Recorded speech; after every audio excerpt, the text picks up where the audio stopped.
I heard a frightening statistic recently that some 90% of all realtors wash out in the first year.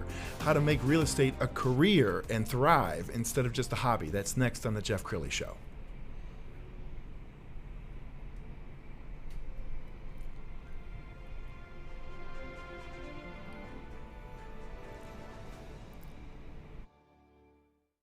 Many are predicting that the worst is yet to come, which is unfortunate, said one person here. Until now, they've enjoyed the reputation of being the nation's icebox. Watched a burglar in his home this morning by webcam. As a journalist of over 25 years, stories are what make my world turn. Reporting live from the Dallas newsroom tonight, Jeff Crilley, Fox 4 News. But in 2008, I took the jump from my familiar life and started a PR firm from my home. We're talking about anyone with a camcorder like the one I'm using becomes a television network. We started slowly growing the company, and we now have over 100 clients, and we've branched into the world of live digital broadcasting. I now own 8 different TV studios and have a huge team, and the stories that I now get to share are sometimes the most important of my life. Life has a funny way of coming around full circle. This is the Jeff Crilley Show. I can't tell you how many realtors I've met. They've gone through all the work to get accredited and start selling homes, and then the next thing you know, they're selling life insurance. It just doesn't work out.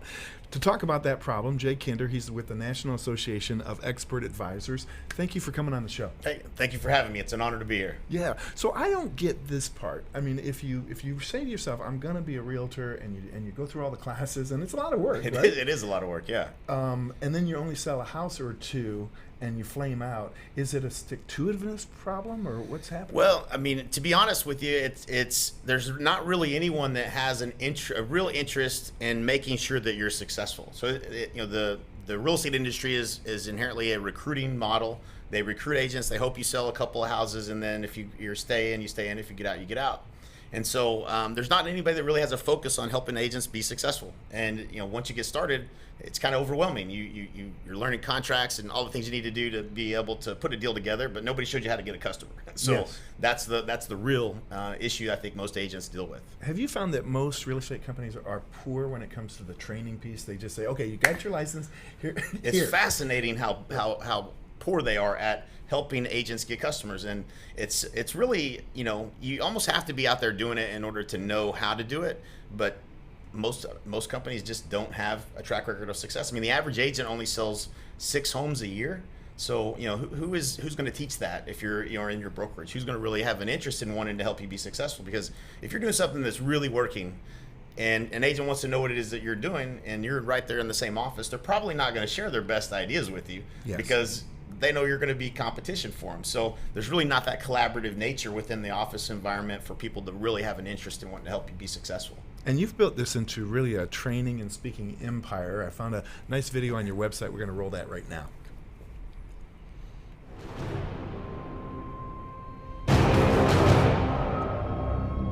Here's to the crazy, the misfits, the rebels, the troublemakers, the round pegs and the square holes, the ones who see things differently.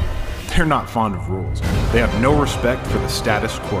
You can quote them, disagree with them, glorify or vilify them. About the only thing you can't do is ignore them, because they change things. They push the human race forward. While some may see them as the crazy ones, we see genius, because the people who are crazy enough to think that they can change the world are the ones who do.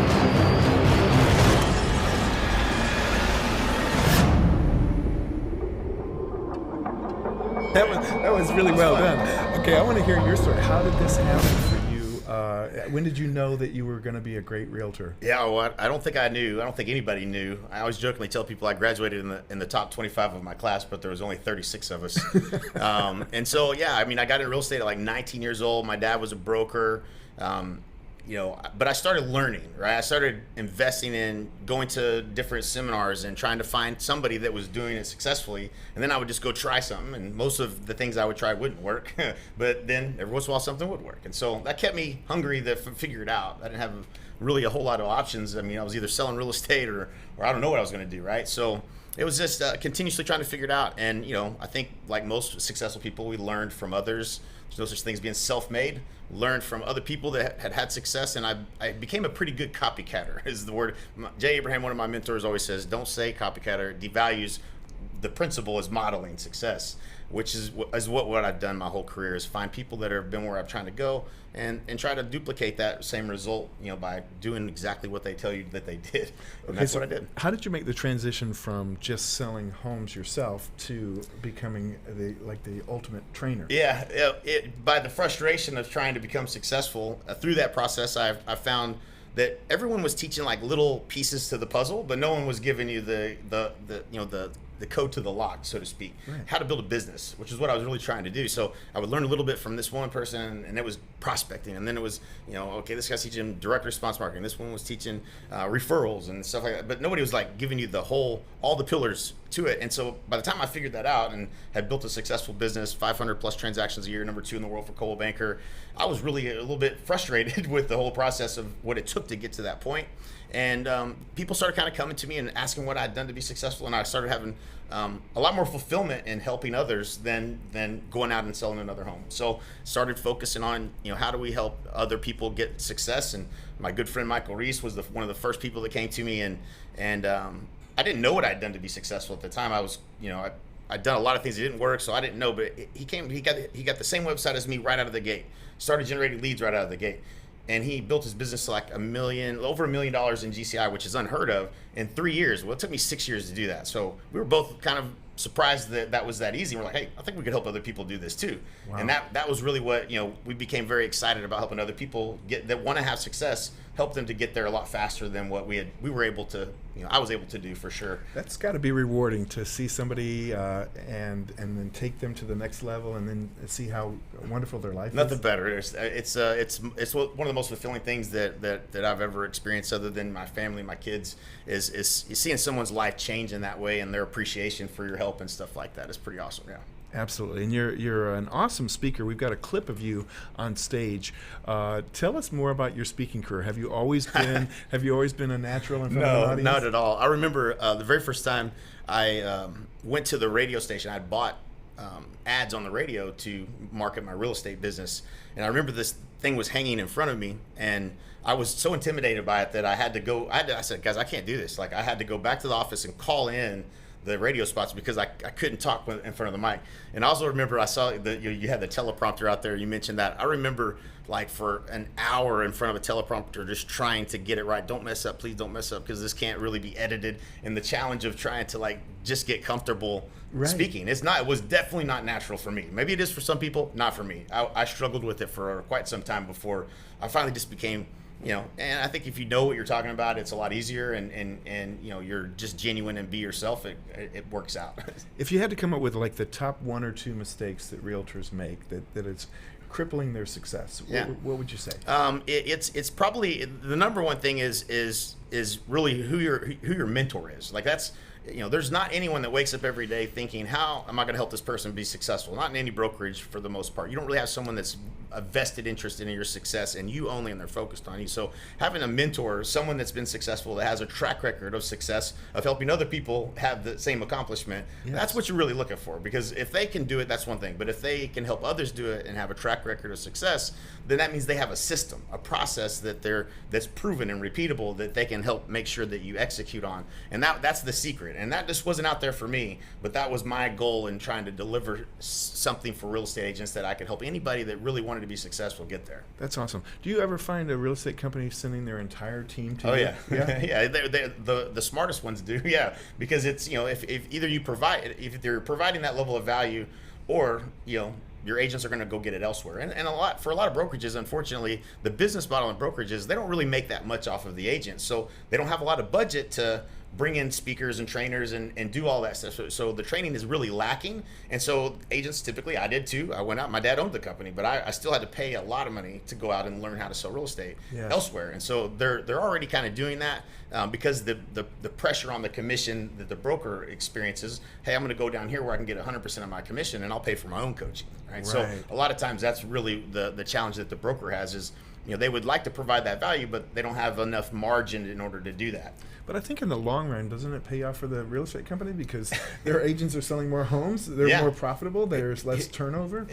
But it does create turnover because as soon as that agent starts to become more successful and they realize they're paying too much to that brokerage, they go off and they go to the place that they don't have to pay anything. So Gotcha. That was RE/MAX was the disruptor in the industry back then. RE/MAX came along, said, hey, we'll just give them 100%. So if you were doing any business on your own, if you learned how to get business on your own and the brokerage wasn't providing it, you might as well go to RE/MAX or go to this 100% place where I can keep all the money. Why am I giving any of it to the brokerage? Because there's not any value being provided by many brokerages. Not saying all of them, but many of them don't have a lot of value. And there's a number at which you would be willing to pay them, and then there's a number at which you're going to be looking to go elsewhere. And so there's that balance that's always there, that you're trying to deliver value, but not so much that they want to go somewhere else. How has the pandemic affected your training business? It was pretty easy for us.